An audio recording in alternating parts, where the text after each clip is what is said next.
Почитувани гледачи, добро вечер и добро дојдовте во новото издание од емисиите, серија емисии кои што ги правиме со колегите од информативната редакција на тема инфицирање на вистината во време на COVID-19. Вечерва мој гостин во емисијата е директорот на Струмичката болница, доктор Наке Гогов. Директоре, добро вечер и добро дојдовте. Добро ве најдов. Така. Вечерва со директорот зборуваме за инфицирање на вистината за COVID-19 во здравството. Струмичкото здравство, кое што е можеби епицентарот на југоисточниот регион. Директоре, ја започуваме оваа 2020 година некаде од март месец. На 10 март, всушност, власта донесе одлука училиштата да престанат да работат за зачувување на здравјето пред се на сите граѓани со цел стопирање од ширење на COVID-19. На 18 март веќе имавме и првата воредна состојба донесена со уредба. Струмица некако на почетокот се држеше на дното, имавме многу мал број на пациенти кои што беа диагностицирани со COVID-19, иако првиот случај не беше од Струмица. Каква е сликата кога ќе се вратиме ретроспективно наназад? Да. Ако направиме ретроспектива на почетокот на болеста со коронавирусот, кога се појави на 10 март 2020 година, ние тука во Струмица бевме така порелаксирани во смисол на инфицирани пациенти од COVID-19. Иако првиот случај што дојде во Струмица беше возач на луѓе кои се враќаат од странство, но до тогаш состојбата така беше еден-двајца, но покасно очекувавме нели да се појави бран, затоа што прв пат во Струмица се појави, но тоа не се случи се до крајот на август месец, кога имавме еден-двајца, тројца, не ја надминуваше бројката двоцифрена инфицирани пациенти, и ние бевме малку во една по-релаксирана состојба. Меѓутоа, од 1 септември, кога почна бројот на пациенти кои се тестираа, беа со двоцифрени бројки и многу пациенти се влегува во кругот на инфекцијата која што беше посериозна, со посериозна клиничка слика, и кои не можевме ние тука да ги лекуваме, ги препракавме во клиничка болница, на универзитетска клиника на инфективна болница или во 8 септември како ковид центар. Така. Значи, стихино се развиваа работите во Струмица, но еве го спомнувате 1 септември како датум каде што веќе полека почува да се прекршува онаа бројка од едноцифрена во двоцифрена бројка и можам слободно да кажам дека тогаш почна и проблемите.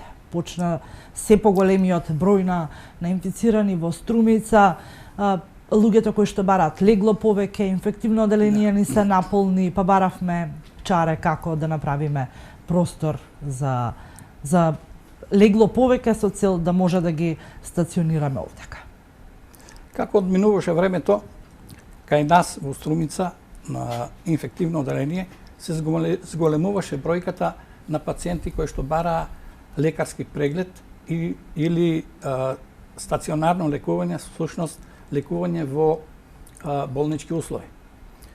Ние Струмица на почетокот беше помалку, имавме можности тоа да го правиме, но како одминуваше времето, бројот на пациентите беше поголем и сега веќе капацитетот на инфективно оделение во Струмица е исполнет. Дури потешките случаи ги препраќаме на инфективна клиника или во 8 септември како ковид центар. Да, но меѓутоа направивте реорганизација на просторот кој што Општа болница го поседува, па од хирушката амбуланта направивте да, така наречен ковид центар, па после зазедовте и неколку простории од ортопедија со цел нели да се излезе во престорот на пациентите.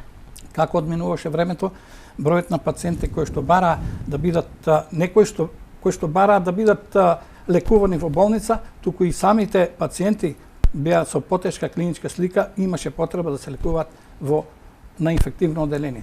Затоа, заради таквата состојба, ние го проширивме просторот и амбулантите од хируршките амбуланти ги преселивме во новиот крак, за да отвориме простор, место да има повеќе кревети кај што би се лекувале пациенти кои се инфицирани од COVID-19.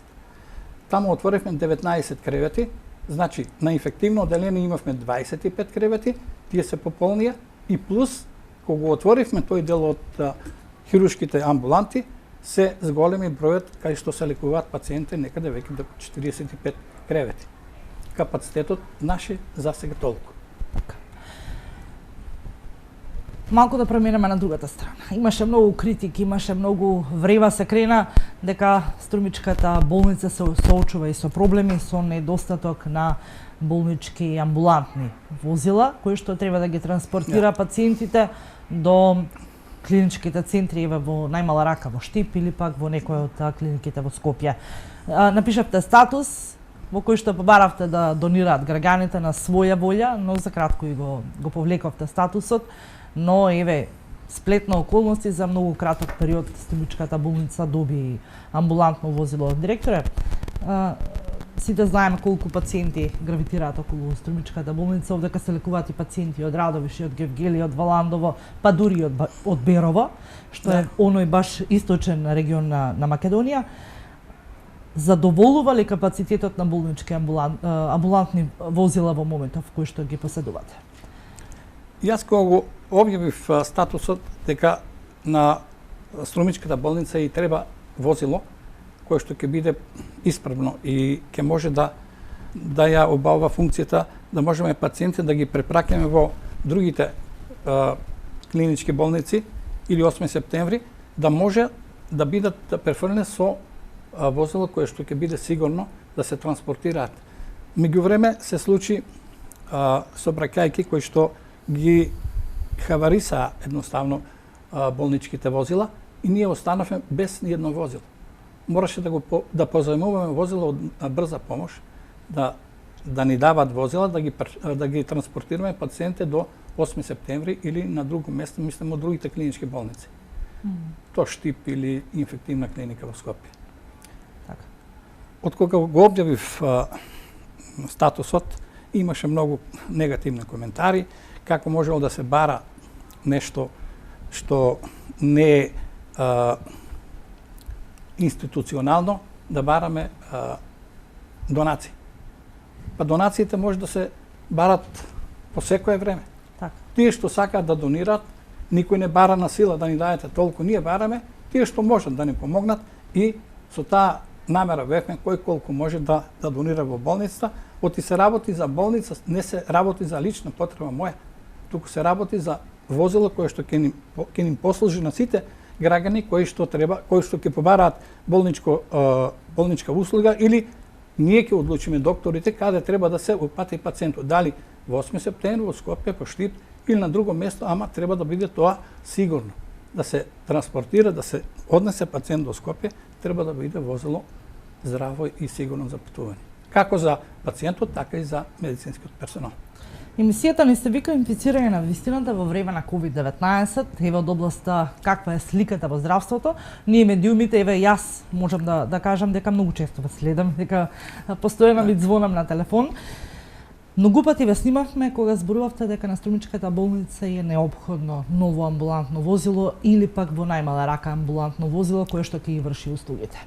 Побаравте од Министерството за здравство повеќе пати да испратат амбулантно возило. Што се случи? Зошто Министерството за здравство не одговори? Па еве, не сакам да ве навредам, но меѓутоа очајничкиот ваш обид за донации произлезе токму од неуспешните обиди ваши да добиете официјално амбулантно возило. Јас како директор на Општа болница Струмица 4 пати поднесовме барање да преку Министерство ни дозволат амбулантно возило да може да функционираме како болница, затоа што ние сме најдалеку од сите градови кои што треба да испратат пациенти до клиниките во Скопје и не би требало да биде со некое возило кое што не може да стаса до таму. Најчесто ни се случуваше да се случи да се расипе по патот, па да се чека да пуштиме ново комбе, да побараме помош од друго место и затоа се одлучив на таков чекор и добивме донација од фамилијата Заеви, мислам компанијата на Заеви, ни дадоа возило, кое што е многу добро, амбулантно возило, сега ни служи многу за да можеме да ја завршуваме работа како што треба. Мислам да ги праќаме пациентите така, безбедно до Скопје. Безбедно до Скопје, како за персоналот, така и за пациентите.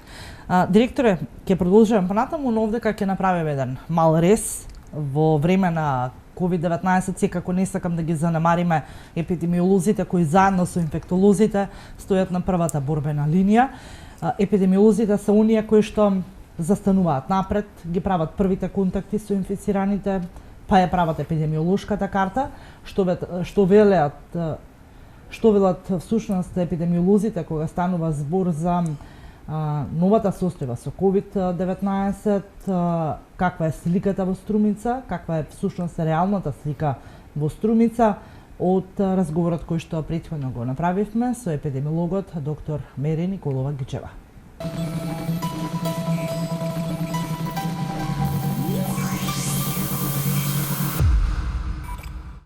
На почетокот никој не очекуваше дека ќе прогласи светот пандемија, но и земјава епидемија, што е она кое што вие како епидемиолошка служба бевте спремни или неспремни, колку на нозе го дочекавме, ја дочекавме одлуката за епидемија на територија на цела држава. Значи така, ние Центар за јавно здравје Струмица покриваме, морам да кажам, кои територии, тоа е град Струмица со општините и град Валандово. Пандемијата, како што нели знаеме, пандемија, епидемија, не останавме ние одминати како територија, меѓутоа еве конкретно за териториите кои што ние како центар ги покриваме. Можам да кажам дека еден подолг временски период се носевме со тоа што бевме речиси со 0 заболени, а отпосле значи бевме и територии каде што можеме да се пофалавме со едноцифрени заболени пациенти. Ние како Центар за јавно здравје, знаете, секојдневно сме во контакт со граѓаните, секојдневно ја следевме цела состојба, бевме на терен, овде и со апели и со препораки, но меѓутоа како прв позитивен случај кој што се појави на нашите територии беше импортиран случај, значи не беше од локална трансмисија. Следствие тоа и вториот случај беше исто така импортиран случај. За да после некое време, од 2 до 3 месеци, се појави и првиот случај кој што беше како локална трансмисија. И така како што времето одминуваше, како што вирусот зимаше поголем замав на цела територија, така и ние почнувавме да бидеме град, општини со веќе појавување на броеви, значи од едноцифрени и на двоцифрени заразени од COVID-19.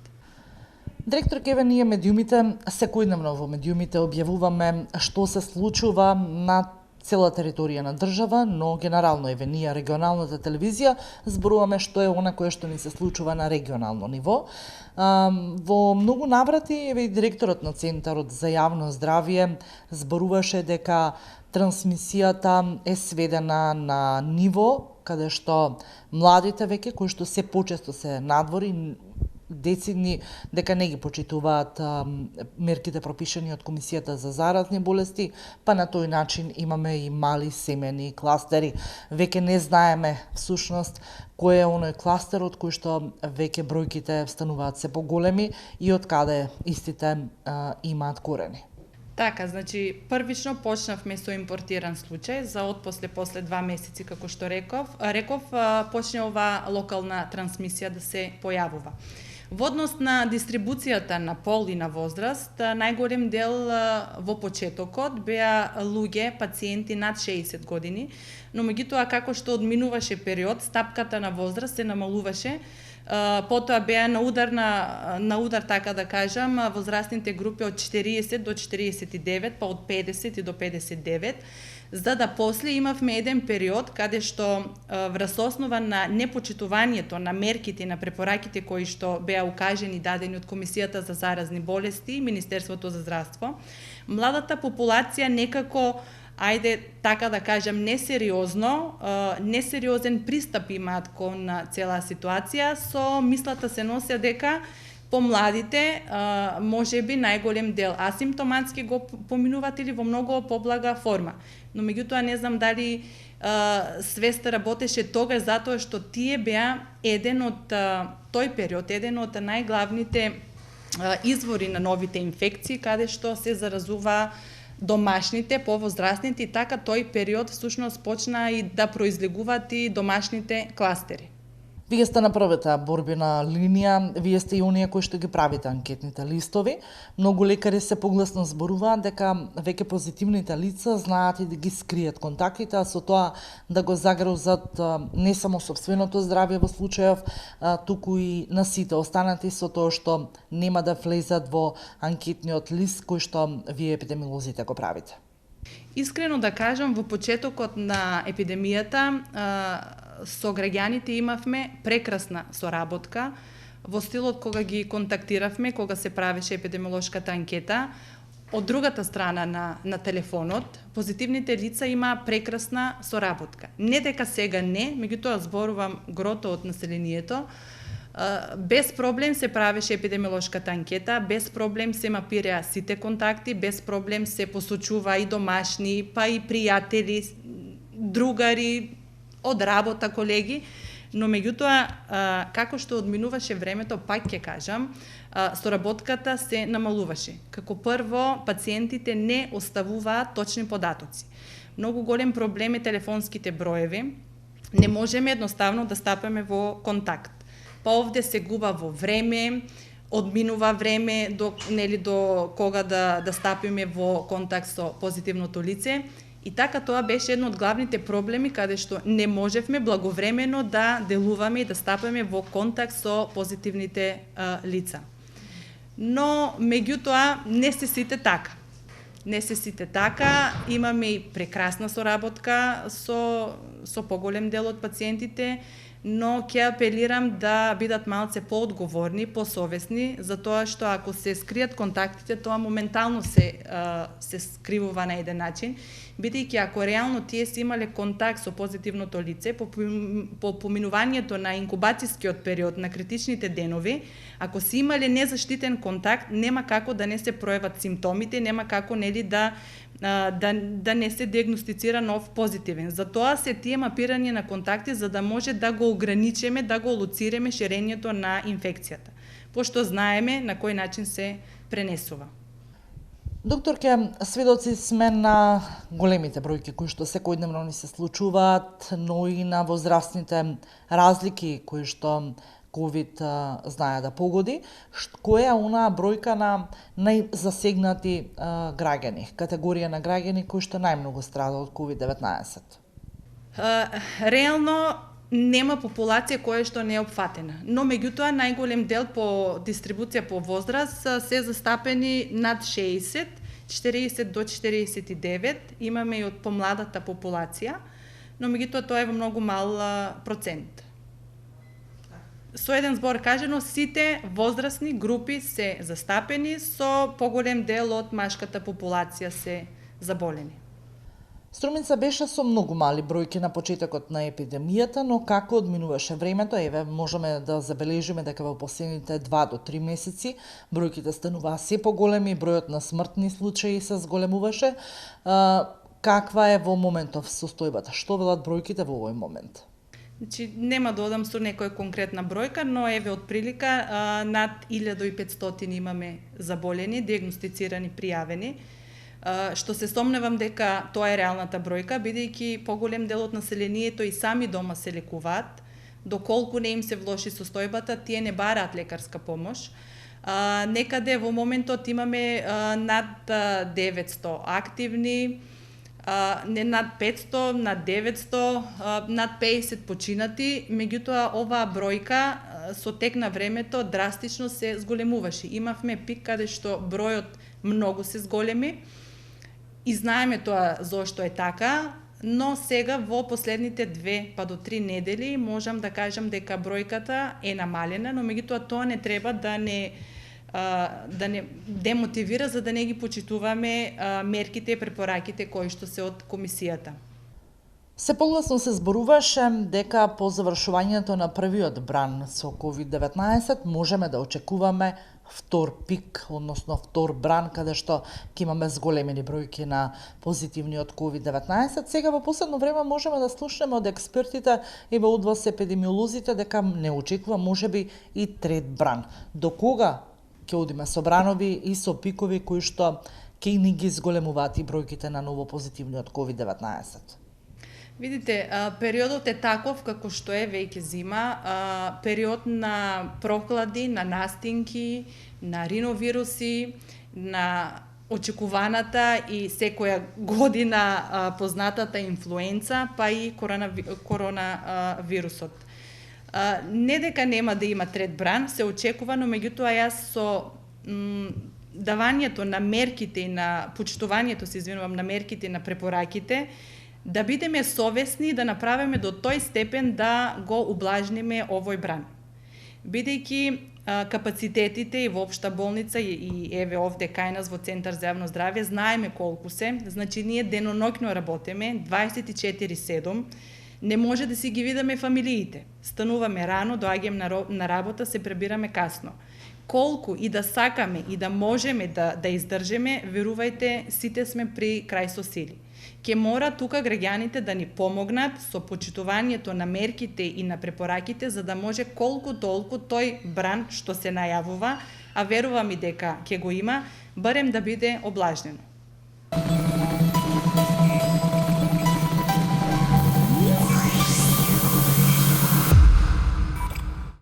Продолжуваме понатаму, повторно во студио ми е директорот на Струмичката општа болница, доктор Наке Гогов.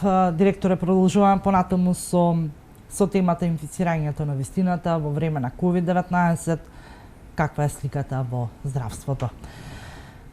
Струмичката општа болница има и нов крак, фамозниот нов крак кој што 33 години се обидува да профункционира, се обидува да направи еден рестарт, еден нов почеток, па еве и во време на пандемија светска и епидемија во Македонија се обидувате. Верувам дека многу напори, многу сила е потребно да се отвори новиот крак, но упорноста можеби ќе се исплати. Еве можеби и пандемијата некако ги турка напред работите, полека го опремивте. Што недостасува таму уште за да може да профункционира барем еден дел од новиот крак? Во новиот крак, кога дојде директор, на новиот крак му требаше една анимирање на градежната оператива, сам на компанијата која што го работи кракот, и во проектната единица во Министерството за здравство многу им помогнаа луѓе кои што беа таму, за да се интензивира градењето на новиот крак. Јас се надевав дека ако не беше короната, до сега ќе беше пуштен новиот крак со сите негови карактеристики како што требаше да се користи. Малку не закочи короната. Најосновно од кое сега не можеме ние да кажеме дека ќе беше пуштен ако не се направи трафостаница. Тоа беше на проектната единица од кога е почната изградбата на новиот крак. Тоа е еден пропуст, да не кажам да се прави нова зграда, а да нема трафостаница од кај ќе се напојува со електрична енергија. Сега на крајот уште тоа не останува. Да се направи нова трафостаница и се ќе биде готово.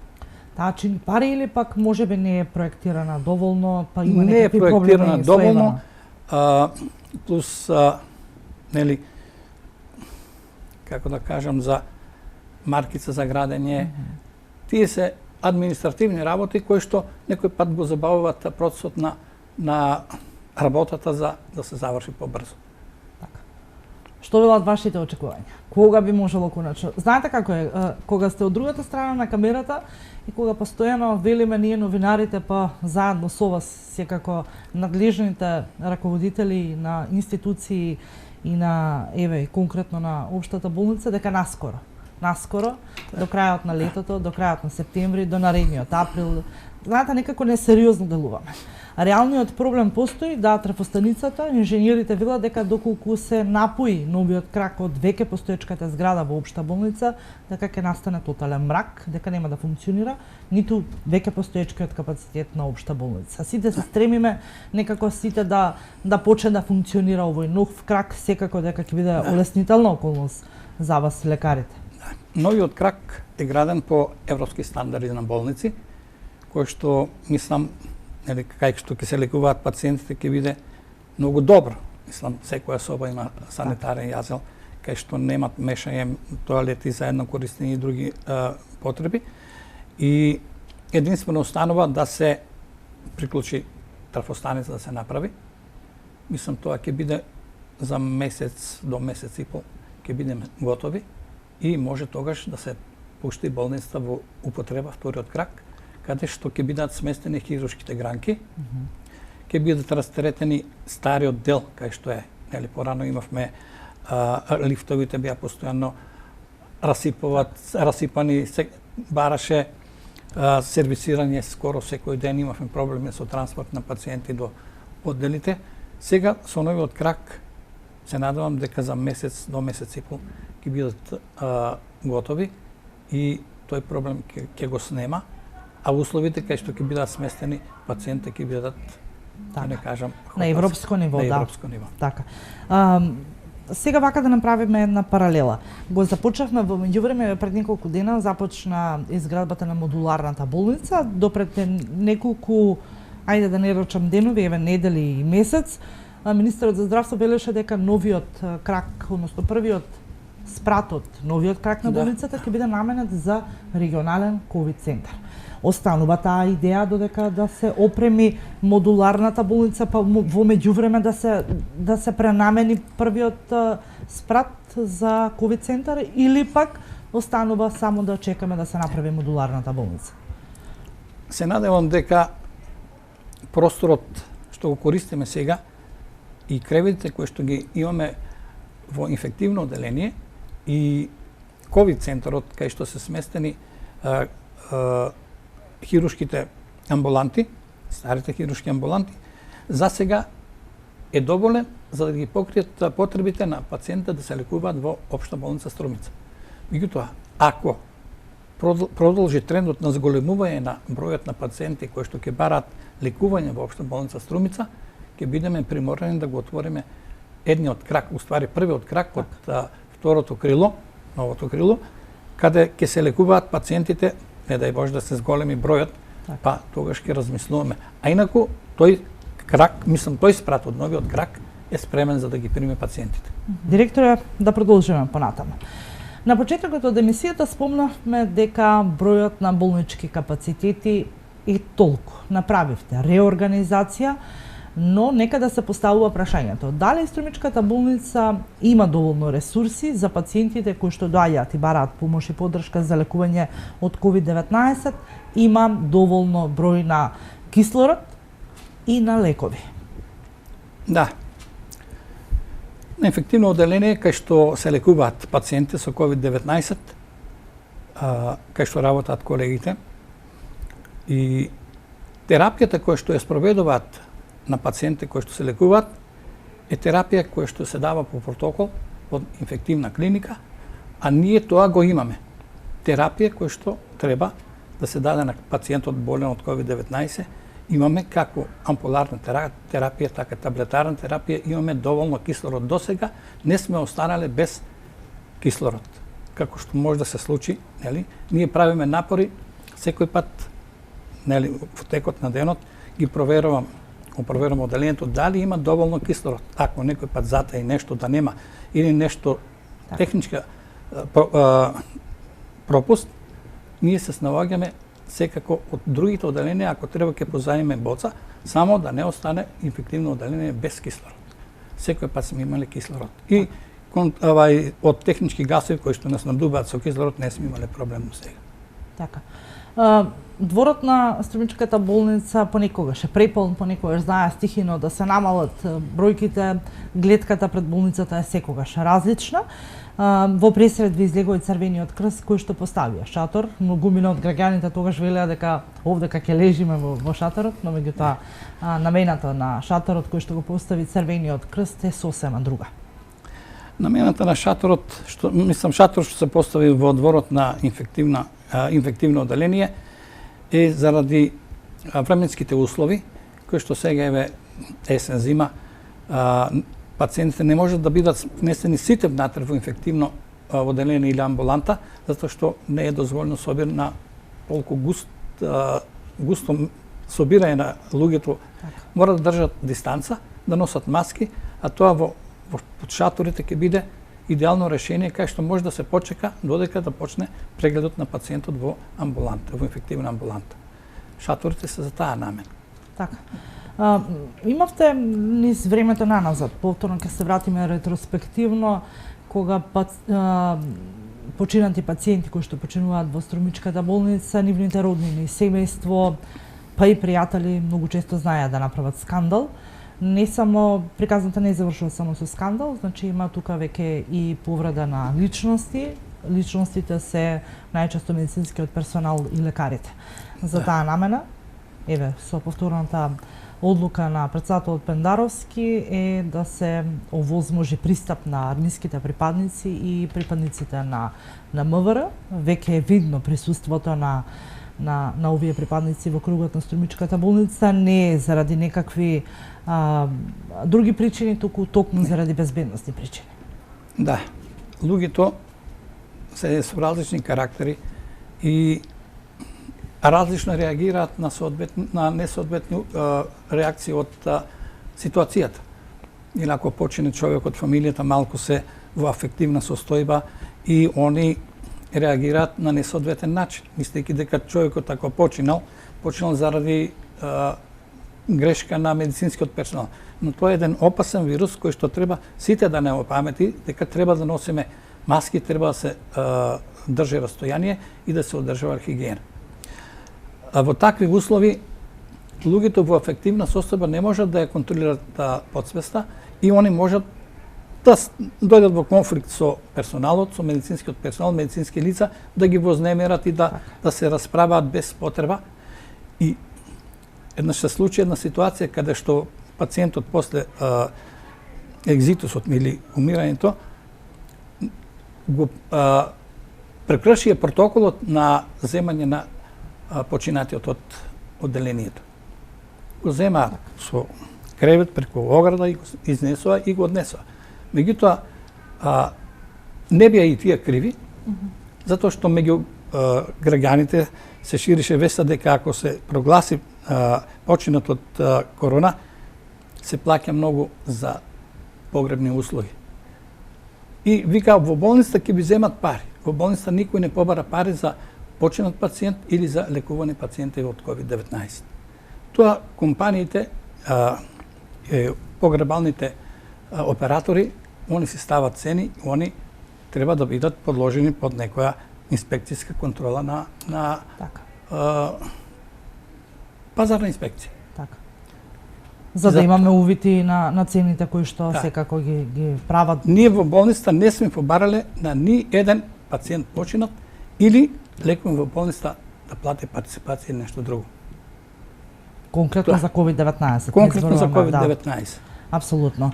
Директоре, пак ќе ве прекинам да ги слушнеме граѓаните. Што велат тие, докаде можат да сметаат и можат да рачунаат на здравствените работници? Колку тие се задоволни од работата во здравствениот систем, генерално во југоисточниот регион?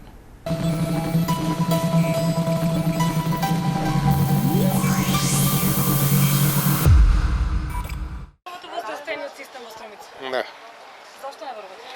Нема ништо здраво, сечко од труло. Што да ви кажам, и верувам и не верувам.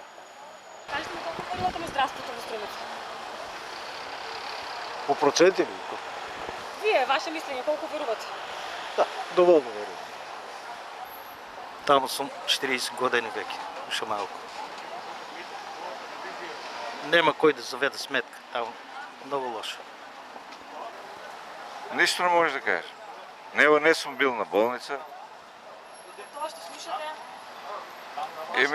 Еми, кажуват, некои го укриват Филипче, го критикуват здравството, го критикуват.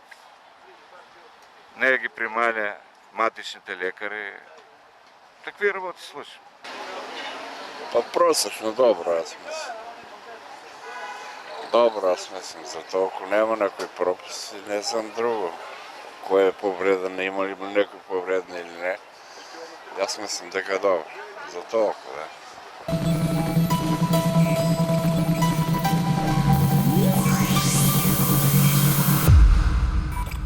Се враќаме повторно во студио. Гостин во студиото доктор Наке Гогов, директор на ЈЗУ Општа болница Струмица. Директоре, COVID-19 е немилосрден кон сите, па дури и кон медицинскиот персонал.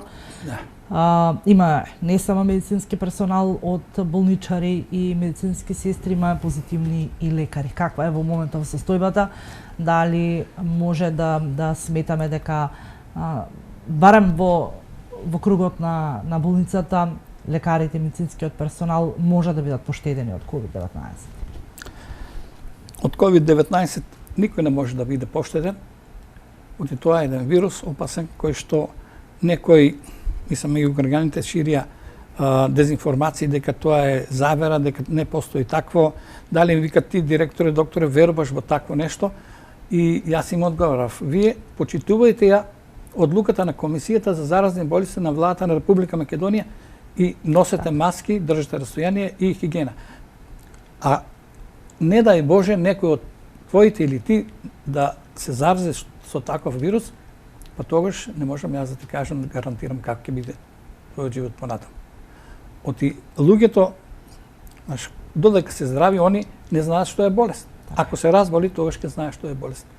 Затоа поедини луѓе така малку го сватија како шала, како невистина, ама ние не сме само ние тука, па ни цел свет се прошири тоа пандемија, инфекција на целиот свет. И посилни држави кои што можат да одговорат и економски, па настраdaa. Така. Каква е во моментов бројкава? Колку лекари ни се позитивни и медицински персонал? Моментално имаме 10 сестри кои што се позитивни и се во изолација или на домашно лекување, или не примат терапија, ама морат да се изолират за тоа што се позитивни. Имаме двајца доктори кои што се позитивни, изолирани и дури некои имаме на лекување. Затоа сакам да кажам дека докторите, секој пат медицинскиот персонал е изложен на ризик и треба да се заштитуваат да не се инфицираат од пациентите и обратно. Така, немаме починато ниту медицински персонал, болничари и медицински сестри, ниту лекари. За среќа, да. За среќа, да. Но имаме струмичани кои што животот го загубија како последица на COVID-19. Овдека повторно ќе направиме рез, само да ја видиме статистиката која што е направена во соработка со Реди Видер, каква е состојбата со смртноста во Струмица и регионот.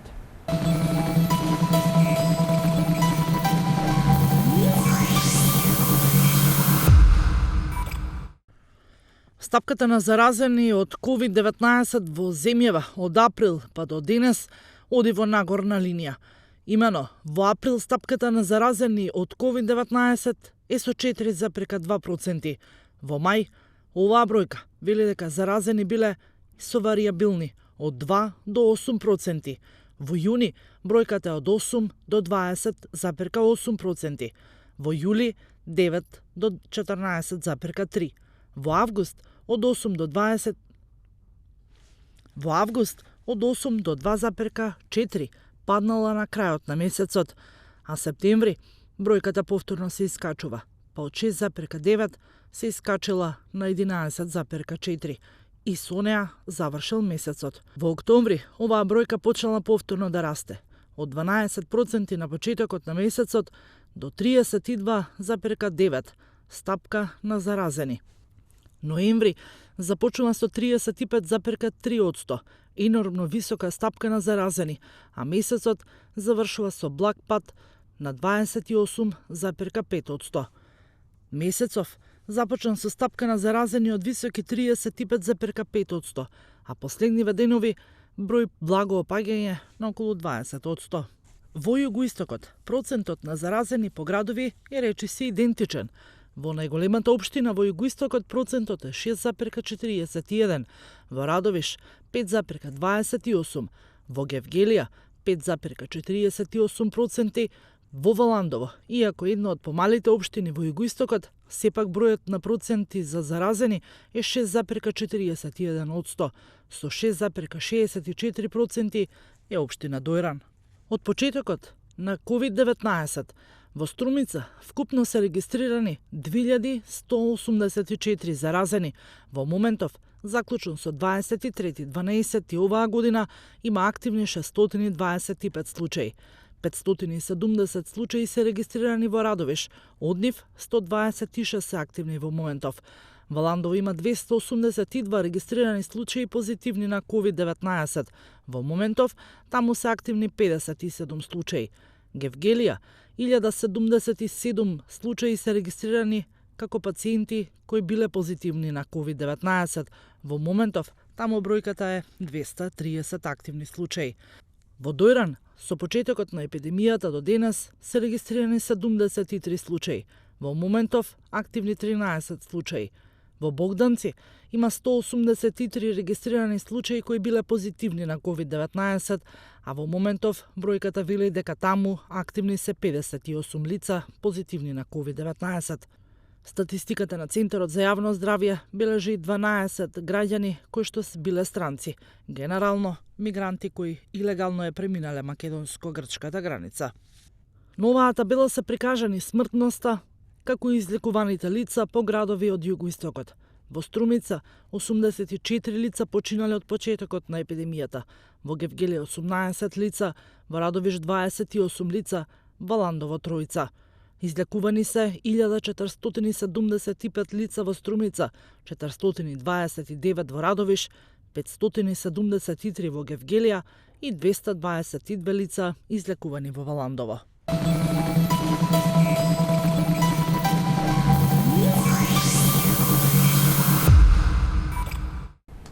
Се враќаме по кратката анализа која што ја подготвивме заедно со Реди Видер за околу смртноста. Директоре, нема да должиме повеќе, знам дека темата е голема, би можеле да зборуваме многу на оваа тема, но за крај би ве запрашала. Многу често спомнувавте дека Струмичката општа болница кубори и без COVID-19 со медицински персонал, но еве COVID-19 како сите да мораше да ги сплоти во едно, па сите да работиме во интерес на COVID-19, не занемарувајќи ги сите останати болести и пациенти кои што се лекуваат во општа болница Струмица. Каква е состојбата и гледате ли некаква позитива? Состојбата моментално во Струмичката болница е да целокупниот персонал е впрегнат, насочен, фокусиран кон лекување на пациентите од COVID-19. Тоа не значи дека и другите пациенти кои што имаат хронични болести и бараат лекарска помош, прегледи во болницата, се изоставени. Значи сите амбуланти во општа болница Струмица работат нормално. Но да ви кажам дека луѓето кога ќе се појави еден симптом на пациентот, јако е хроничен пациент, и прво се помислува дека тоа е нешто од COVID-19, затоа што прв пат ние се среќаваме со таква патологија, на таков вирус. И другите пациенти не се изоставени од прегледите и терапијата која што им е потребна да им се даде, заради болеста што ја имаат. Затоа медицинскиот персонал е доста изморен. Знаеш, регрутираме сестри од другите оделенија, доктори. Имаме 22 специјализанти повлечено од специјализација. И они се во шемата за работа во ковид центарот, се менуваат, дежурат и амбулантски работи.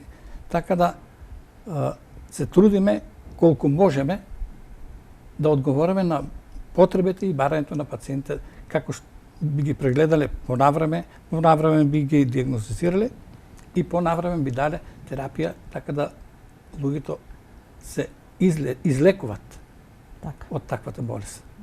Така. Директоре, и на почетокот пред да го поставам прашањето кажав COVID-19 е навистина не само непозната тема, но тема која што отвори многу прашања во областта на здравството, во здравствениот систем и сите се надеваме дека иако многумина се песимисти и велат дека здравствениот систем ни е крах, не доживува еден дебакл, но сепак мораме да се држиме на ноза си со цел сепак ние кои остануваме да бидеме оптимисти дека само со упорност и со работа можеме да постигнеме многу.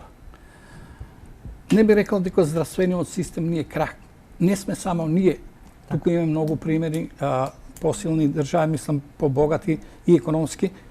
И кога една Холандија испраќа пациенти во Германија на лекување, ние тука, мислам, во нашите можности сепак се држиме и за сега граѓаните нека бидат сигурни дека можат да се лекуваат во нашата болница, ќе им биде пружена целата медицинска помош која што е потребна, како во лекови, така и во нега на пациентите.